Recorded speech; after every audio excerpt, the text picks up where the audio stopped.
40 anggota dan pegawai DPR RI terkonfirmasi positif COVID-19. Sekretaris Jenderal DPR Indra Iskandar mengatakan dari total 40 orang tersebut, 18 orang adalah anggota dewan dan 22 orang tenaga ahli, staf ahli, serta bagian kebersihan. Namun data tersebut adalah jumlah minimal karena masih ada pasien positif yang tidak bersedia didata. Indra menambahkan, DPR belum akan menutup kantornya karena masih ada rapat kerja yang harus dilakukan. Sementara itu sejumlah langkah pencegahan telah dilakukan, seperti pembatasan jumlah tamu, waktu kerja yang fleksibel, penyemprotan disinfektan setiap hari, dan kewajiban tes usap bagi pegawai yang terindikasi positif COVID-19. DPR juga memiliki Satgas COVID-19 untuk memonitor kasus virus corona di lingkungan DPR. Ada mekanisme persidangan yang harus segera diputuskan. Makanya ada beberapa kegiatan-kegiatan banggar, siklus anggaran itu yang dipercepat juga.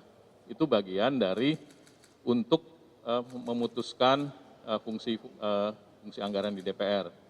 Jadi nggak bisa kalau karena pertimbangan tertentu kemudian kantor harus dikosongkan gitu. Jadi itu pertimbangannya. Terkait temuan ini, pemerintah Provinsi DKI Jakarta akan menyerahkan kepada Sekretariat Jenderal DPR soal penutupan sebagian gedung DPR. Jika mengacu pada Pergub nomor 88 tahun 2020, kegiatan perkantoran harus dihentikan selama minimal 3 hari jika di tempat tersebut terdapat kasus positif.